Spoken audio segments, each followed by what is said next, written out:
निर्जला एकादशी व्रत की आप सभी को हार्दिक शुभकामनाएं। भगवान श्री हरि विष्णु और माता लक्ष्मी की कृपा सदैव आप और आपके समस्त परिवार पर बनी रहे।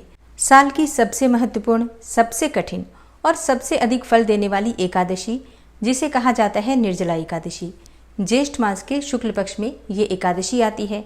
और इस दिन निर्जल और निराहार रहकर भगवान श्री हरि विष्णु की पूजा आराधना जो भी भक्त करते हैं, उनके मन की समस्त कामनाएं पूर्ण हो जाती हैं और अनंत गुना पुण्य फलों की प्राप्ति होती है। ऐसा कहा जाता है कि वर्ष भर में जितनी भी एकादशी आती हैं, उन सभी एकादशियों का व्रत करने से जो फल प्राप्त होता है, वही फल मात्र निर्जला एकादशी का व्रत करने से प्राप्त हो जाता है। मतलब वर्ष भर की 24 एकादशियों के समतुल्य मानी जाती है मात्र एक निर्जला एकादशी। तो अगर आप वर्ष भर की एकादशी नहीं भी करते हैं किसी भी कारणवश, मतलब हर महीने की एकादशी अगर आप नहीं करते हैं, तो भी आपको निर्जला एकादशी का व्रत तो अवश्य करना चाहिए। अच्छा, जो भक्त व्रत प्रारंभ करना चाहते हैं, मतलब अब तक आप व्रत नहीं करते हैं एकादशी का और अब करना चाहते हैं, तो निर्जला एकादशी से अपने व्रत का प्रारंभ कर सकते हैं और फिर हर महीने की एकादशी आप नियम पूर्वक कर सकते हैं। इस बार निर्जला एकादशी का व्रत 6 जून और 7 जून दोनों ही दिन रखा जाएगा। आप अपने अनुसार किसी भी दिन व्रत धारण कर सकते हैं। 6 जून को भी कर सकते हैं, चाहे तो 7 जून को भी कर सकते हैं। अच्छा, कई भक्त हैं जो कि दोनों दिन की एकादशी करना चाहते हैं, तो बिल्कुल कर सकते हैं। दोनों दिन की एकादशी आप कर सकते हैं। चाहे तो दोनों दिन की एकादशी निर्जल भी धारण कर सकते हैं, या फिर एक दिन फलाहार से और दूसरे दिन निर्जला भी कर सकते हैं। तो जैसी भी आपकी शारीरिक क्षमता हो उसके अनुसार आप व्रत कर सकते हैं, कोई दिक्कत नहीं है। दोस्तों, आज की इस वीडियो में मैं आपसे बात करने वाली हूँ निर्जला एकादशी व्रत की पूजा विधि के बारे में। और इसके अलावा कमेंट बॉक्स में जो प्रश्न आप लोगों के आए हुए हैं, उन प्रश्नों के उत्तर आपको आज की वीडियो में मिल जाएंगे। और पारण के शुभ मुहूर्त की भी संपूर्ण जानकारी आपसे शेयर करूंगी। और 6 जून और 7 जून के जो शुभ मुहूर्त हैं, उनकी जानकारी भी आपको आज की वीडियो में मिल जाएगी। तो वीडियो को अंत तक जरूर देखिए और अच्छी लगे वीडियो तो लाइक भी जरूर कीजिए, क्योंकि आपके लाइक्स, आपके कमेंट्स मेरे लिए बहुत महत्वपूर्ण होते हैं। यही एकमात्र जरिया है जिनसे मुझे पता चलता है कि आपको ये वीडियो अच्छी लगती है और आपके लिए ये वीडियो उपयोगी है। तो अगर वीडियो अच्छी लगे तो लाइक तो जरूर ही किया कीजिए। तो बात करेंगे पूजा विधि के बारे में, लेकिन उससे पहले जानते हैं एकादशी तिथि के शुभ मुहूर्त के बारे में। तो देखिए, ज्येष्ठ मास की शुक्ल पक्ष की एकादशी तिथि प्रारंभ हो रही है 6 जून 2025 को सुबह 2:15 पर और इसका समापन होगा 7 जून 2025 को सुबह 4:47 पर। 6 जून को सूर्योदय काल का समय है सुबह 5:35 पर और सूर्यास्त का समय होगा शाम को 7 बजे। एकादशी के दिन ब्रह्म मुहूर्त में स्नान करना चाहिए। तो ब्रह्म मुहूर्त का समय है सुबह 4 बजे से 5 बजे तक और अमृत काल का समय है सुबह 2:25 से सुबह 4:14 तक। अभिजीत मुहूर्त रहेगा सुबह 11:58 से दोपहर में 12:52 तक। ये सबसे शुभ मुहूर्त हैं। इन मुहूर्तों में आप पूजा प्रार्थना कर सकते हैं, कोई मंत्रों का जप कर सकते हैं और कोई शुभ कार्य भी प्रारंभ कर सकते हैं। 6 जून को राहु काल का समय है सुबह 10:30 से 12 बजे तक। इस समय में कोई भी शुभ कार्य आपको प्रारंभ नहीं करना चाहिए, लेकिन अगर आप पहले से कर रहे हैं तो बिल्कुल कर सकते हैं, कोई दिक्कत नहीं है। ये सभी मुहूर्त 6 जून 2025 के हैं, शुक्रवार के। बात करें 7 जून 2025 के शुभ मुहूर्त के बारे में, तो देखिए 7 जून को द्वादशी तिथि प्रारंभ हो रही है सुबह 4:47 पर और द्वादशी तिथि का समापन होगा 8 जून को सुबह 7:17 पर। 7 जून को सूर्योदय काल का समय रहेगा सुबह 5:23 पर और सूर्यास्त का समय होगा शाम को 7:10 पर। ब्रह्म मुहूर्त सुबह 4 बजे से 5 बजे तक और अमृत काल का समय होगा सुबह 2:56 से सुबह 4:45 तक। और 7 जून को अभिजीत मुहूर्त का समय रहेगा सुबह 11:53 से 12:48 तक दोपहर में। 7 जून को सर्वार्थ सिद्धि योग भी लग रहा है, जो कि 7 जून को सुबह 9:39 पर प्रारंभ होगा और सर्वार्थ सिद्धि योग का समापन हो रहा है 8 जून को सुबह 5:44 तक। तो पूरे दिन और रात्रि का आपको सर्वार्थ सिद्धि योग मिल रहा है, जो आप सभी जानते हैं बहुत महत्वपूर्ण होता है। इस योग में अगर आप कोई भी शुभ कार्य करते हैं तो उसमें आपको सिद्धि मिलती है, सफलता मिलती है। इसके अलावा एक अत्यंत ही श्रेष्ठ और दुर्लभ संयोग हमें प्राप्त हो रहा है द्विपुष्कर योग का। देखिए, द्विपुष्कर योग का मतलब होता है जो भी कार्य आप करते हैं उसमें आपको दुगना फल प्राप्त होता है। तो आप कोई भी शुभ कार्य करते हैं, मंत्र जप करते हैं, पूजा पाठ करते हैं, कोई खरीदारी करते हैं, कोई नया कार्य प्रारंभ करते हैं, तो उसमें आपको सफलता भी मिलती है और उसका फल आपको दुगना प्राप्त होता है। तो 7 जून को सुबह 5:44 पर द्विपुष्कर योग प्रारंभ हो रहा है और इसका समापन होगा 7 जून को ही सुबह 9:39 पर। तो लगभग 4 घंटे तक का आपको द्विपुष्कर योग प्राप्त हो रहा है, जो कि अत्यंत ही श्रेष्ठ है। इस समय में आप पूजा पाठ करते हैं, स्नान दान इत्यादि कर रहे हैं, तो उसका फल आपको बहुत अधिक प्राप्त होने वाला है। ये सभी मुहूर्त हैं 6 जून और 7 जून 2025 के। इन शुभ मुहूर्तों का आप प्रयोग कर सकते हैं अपने पूजा पाठ इत्यादि कार्यों में या फिर कोई नया कार्य प्रारंभ करने में। अब जानते हैं व्रत का पारण आपको कब करना है। देखिए, क्योंकि व्रत इस बार दोनों ही दिन किए जाएंगे, बहुत से भक्त हैं जो कि 6 जून को ये व्रत धारण करेंगे और कई भक्त हैं जो कि 7 जून को। तो अगर आप 6 जून को व्रत धारण करते हैं तो आपके लिए पारण का शुभ मुहूर्त होगा 7 जून को दोपहर में 1:44 से दोपहर 4:41 तक। ये पारण का शुभ मुहूर्त है। क्योंकि हरिवासर की समाप्ति 11:25 पर 7 जून 2025 को हो रही है और पारण हमेशा शुभ मुहूर्त में ही करना चाहिए। हरिवासर में पारण नहीं कर सकते हैं तो व्रत का पारण आपको दोपहर में ही करना पड़ेगा, दोपहर 1:44 से 4:41 तक, ठीक है। और अब जानते हैं अगर आप 7 जून को व्रत धारण कर रहे हैं तो आपके लिए पारण का शुभ मुहूर्त क्या है। देखिए, अगर आप 7 जून 2025 को व्रत धारण कर रहे हैं तो आपके लिए पारण का शुभ मुहूर्त है 8 जून 2025 को सुबह 5:23 से सुबह 7:17 तक। 7:17 पर द्वादशी तिथि समाप्त हो जाएगी, तो उससे पहले आपके व्रत का पारण हो जाए, आपका व्रत खुल जाए, इस बात का आपको पूरी तरह से ध्यान रखना है। अब बात करें निर्जला एकादशी व्रत की पूजा विधि के बारे में, तो देखिए, एकादशी से एक दिन पहले आपको दशमी तिथि के नियम का पालन करना है।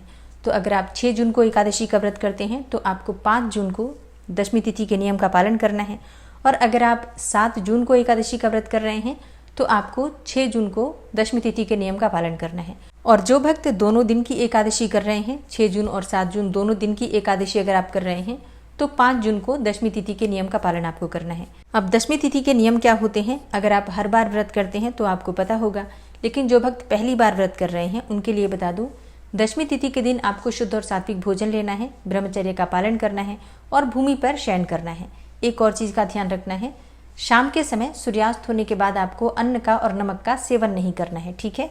अच्छा, एकादशी के दिन हम बाल नहीं धोते हैं, तो दशमी तिथि के दिन ही आपको अपने बाल धो लेने हैं। अब अगर आप 6 जून को व्रत कर रहे हैं तो 5 जून को गुरुवार है और गुरुवार के दिन बाल नहीं धोते हैं, तो ऐसे में आप बुधवार को अपना बाल धो लिए होंगे, मुझे पूरी उम्मीद है, क्योंकि इस तरह की जानकारी हर बार की एकादशी पर मैं देती ही रहती हूँ आपको। और अगर आप 7 जून को अपना व्रत कर रहे हैं तो 6 जून को बाल धो सकते हैं, ठीक है। एकादशी को अगर आप निर्जल व्रत करते हैं तो आपको कुछ विशेष बातों का ध्यान रखना है, जैसे कि तला भुना, बहुत अधिक नमक या बहुत अधिक मीठा नहीं खाना है। जितना हो सके जल का सेवन कीजिए। दशमी तिथि के दिन अगर आप जलाहार अच्छे से करते हैं, लिक्विड चीजें लेते हैं जैसे कि फल इत्यादि लेते हैं, नारियल पानी लेते हैं, जूस पीते हैं, तो इससे आपको एकादशी के दिन व्रत करना आसान हो जाएगा, ठीक है। तो एकादशी से पहले, निर्जला एकादशी से पहले आपको इन बातों का ध्यान जरूर रखना है। फिर एकादशी के दिन प्रातःकाल जल्दी उठ जाइए, उठकर नित्य कर्मों से निवृत्त हो जाइए, स्नान कर लीजिए और स्नान करने के बाद भगवान सूर्यदेव को जल दीजिए। अपने घर के मंदिर में विधि विधान से सभी देवी देवताओं की पूजा कर लीजिए, जैसे कि जो नित्य की पूजा होती है, प्रतिदिन की जो पूजा होती है, उसे पहले संपन्न कर लीजिए। एकादशी की पूजा के लिए आप चाहें तो अलग से चौकी लगा सकते हैं या फिर घर के मंदिर में भी, अगर आपके पास स्थान है, अच्छे से पूजा कर सकते हैं तो घर के मंदिर में भी पूजा कर सकते हैं। निर्जला एकादशी के व्रत में कलश की स्थापना करना अत्यंत आवश्यक है। मिट्टी का कलश भी आप चाहें तो रख सकते हैं, चाहे तो आप तांबे का या फिर पीतल का कलश रख सकते हैं।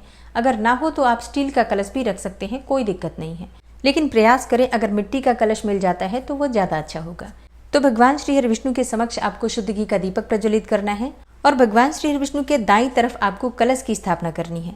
कलश के नीचे आपको रखना है थोड़ा सा सफेद तिल, या फिर आप चाहें तो फूलों से भी अष्टदल कमल बना सकते हैं, चाहे तो थोड़े से जौ रख सकते हैं, ठीक है।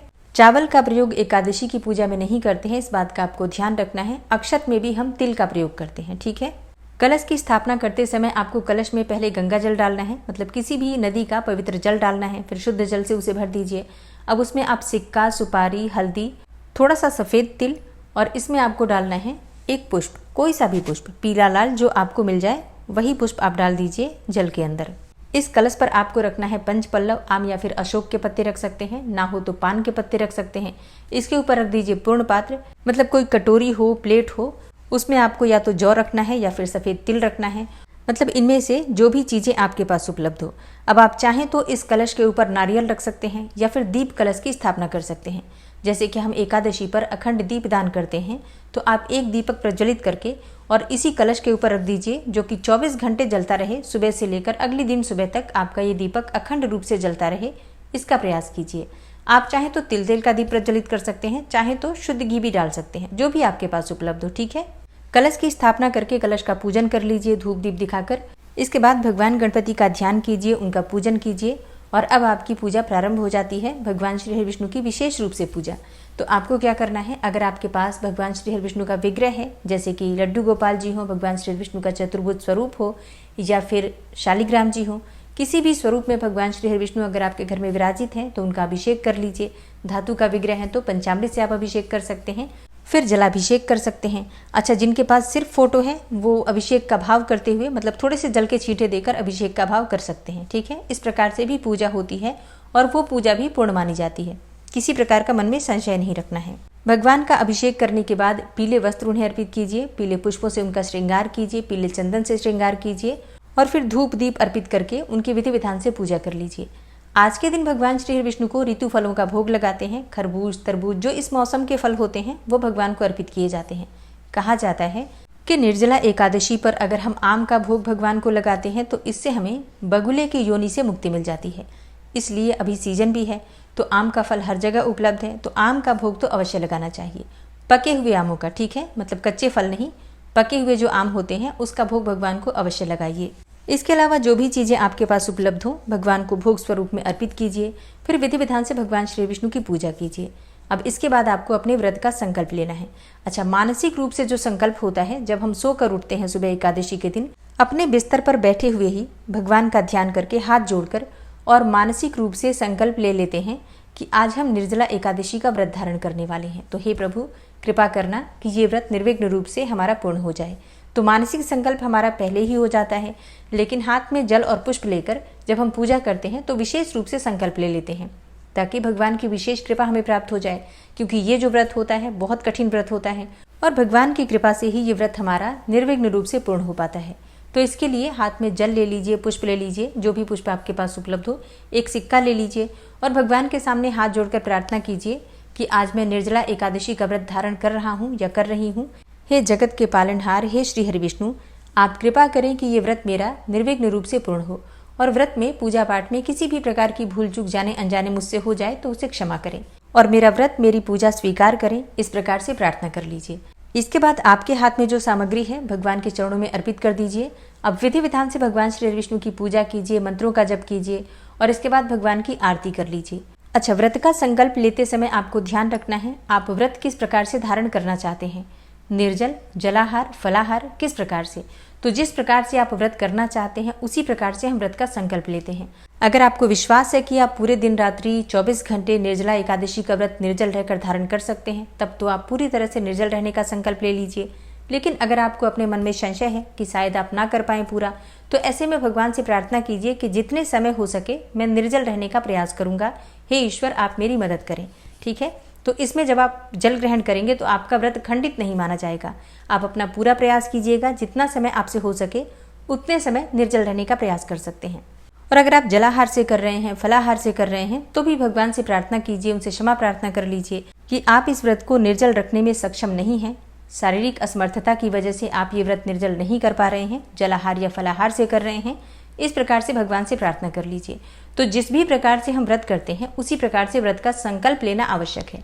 फिर आपका ये व्रत पूर्ण माना जाता है। इसमें किसी भी प्रकार का कोई दोष नहीं लगता। ठीक है, क्योंकि आपने पहले ही संकल्प ले लिया है कि आपको किस प्रकार से व्रत करना है। ठीक है, तो सुबह की पूजा पूर्ण कर लीजिए, आरती कर लीजिए और भगवान से क्षमा प्रार्थना कर लीजिए। और फिर दिन में आप जिस भी प्रकार से व्रत का संकल्प ले रहे हैं उसी प्रकार से आपको अपने व्रत के नियम का पालन करना है। ठीक है, दिन भर भगवान श्री विष्णु के नाम का, मंत्र का स्मरण करते रहना है। निर्जला एकादशी है, साल की सबसे बड़ी एकादशी है।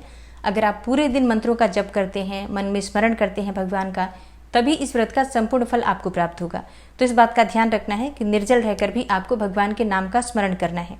आप अपने घर में मोबाइल पर मंत्र चला सकते हैं, स्तोत्र चला सकते हैं, कथा सुन सकते हैं और दिन में जब भी आपके पास समय हो भगवान श्री हरि विष्णु के किसी भी स्तोत्र का या किसी पाठ का पठन कर सकते हैं।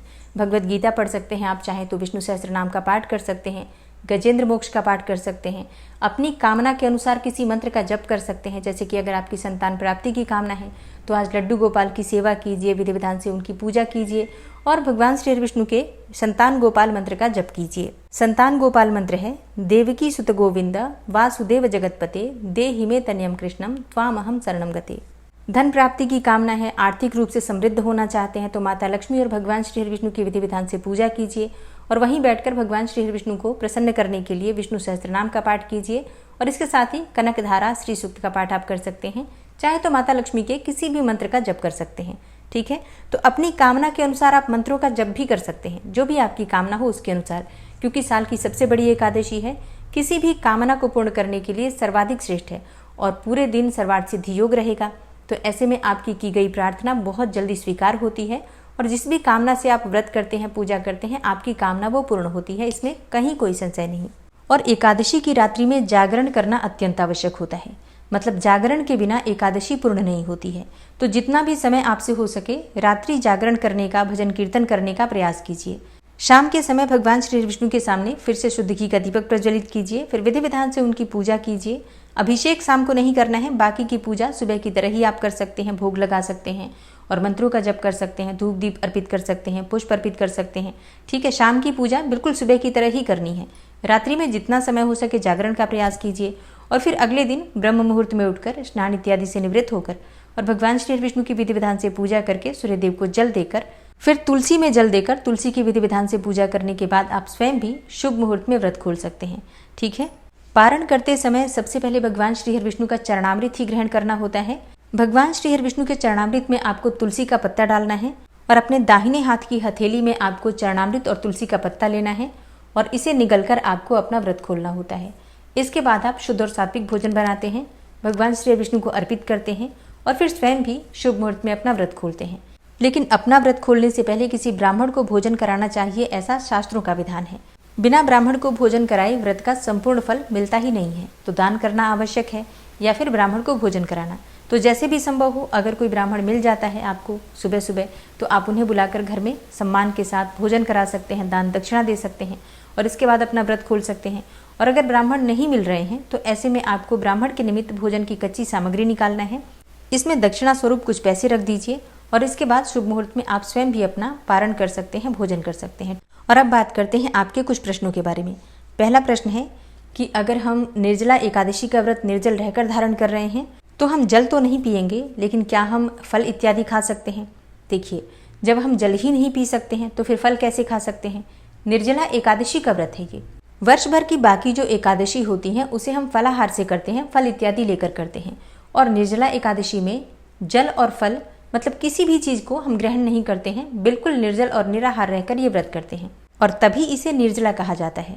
और एक प्रश्न आता है कि अगर हम निर्जला एकादशी का व्रत निर्जल रहने का संकल्प ले रहे हैं, लेकिन अगर हम निर्जल नहीं रह पाते हैं, मान लीजिए बीच में कोई दिक्कत हो जाती है, तो फिर हम क्या करें, कैसे जल ग्रहण करें जिससे कि हमारा व्रत खंडित ना हो? देखिए, वैसे तो संकल्प लेते हैं जब हम, तभी इस बात का ध्यान रखिए, मन में इस प्रकार की इच्छा शक्ति होनी चाहिए, शारीरिक क्षमता अच्छी होनी चाहिए ताकि आप निर्जल व्रत कर पाएं। अगर नहीं कर पाते हैं, आपको थोड़ा सा भी मन में संशय है, तो संकल्प लेते समय आपको उस बात का ध्यान रखना है। जैसे मैंने आपको पहले ही बताया कि संकल्प किस प्रकार से आपको लेना है कि अगर आप नहीं रह पाएंगे, आपको ऐसा लगता है कि आप नहीं रह पाएंगे, तो पहले ही संकल्प में आप कह दीजिए कि जब तक आपसे रहा जाएगा तब तक आप निर्जल रहेंगे, उसके बाद आप जल ग्रहण कर लेंगे। ठीक है, तो आपको दोष नहीं लगेगा। अब मान लीजिए कि आपको लगा कि आप कर लेंगे, आपने संकल्प अच्छे से ले लिया कि आप निर्जल रहेंगे और फिर आपको जल पीना है, मतलब नहीं रह पा रहे हैं, तब आपको क्या करना है, चौपाया बनकर आप जल पी सकते हैं। मतलब देखिए, शास्त्रों में कहा गया है कि जो मनुष्य हैं उन्हें निर्जला एकादशी के दिन जल ग्रहण नहीं करना चाहिए, लेकिन पशुओं के लिए कोई पाबंदी नहीं, पशुओं को किसी भी व्रत को करने के लिए बाध्य नहीं किया गया है, कोई उनके लिए नियम नहीं है। तो ऐसे में पशु ही एकमात्र हैं जो निर्जला एकादशी के दिन जल ग्रहण कर सकते हैं। तो आप चौपाया बनकर, जैसे कि अपने सामने आप जल का पात्र रख दीजिए और फिर दोनों हाथ दोनों पैर घुटने के बल टेक कर आप बैठ जाएंगे और फिर भगवान से क्षमा प्रार्थना करके जीभ की सहायता से, जैसे कि पशु पानी पीते हैं उसी प्रकार से आप जल ग्रहण कर सकते हैं। ऐसा भी तब करना होता है जब बहुत अधिक परेशानी में आप हों, बिल्कुल ना रहा जाए, ऐसा नहीं कि कभी भी। इस प्रकार से अगर आप जल पीते हैं तो आपको दोष नहीं लगता है, व्रत खंडित नहीं माना जाता है। तो अगर आपसे ना रहा जाए तो आप इस प्रकार से जल पी सकते हैं। तो दोस्तों, ये है आज की वीडियो, उम्मीद करती हूँ आपके लिए उपयोगी होगी। वीडियो अच्छी लगी हो तो लाइक कीजिए, शेयर कीजिए, जितना हो सके शेयर कीजिए ताकि दूसरे भक्तों को भी इस वीडियो का लाभ प्राप्त हो। और अगर आप चैनल पर पहली बार आए हैं, अभी तक आपने चैनल को सब्सक्राइब नहीं किया है, तो आज की वीडियो अगर आपको अच्छी लगे तो चैनल को सब्सक्राइब कर लीजिए, बेल बटन को भी प्रेस कर लीजिए तो इससे ये होगा कि इस चैनल पर जो नई वीडियो अपलोड होंगी उनकी नोटिफिकेशन आपको सही समय पर प्राप्त होगी। मिलते हैं आपसे अगली वीडियो में, तब तक के लिए जय श्री राधे।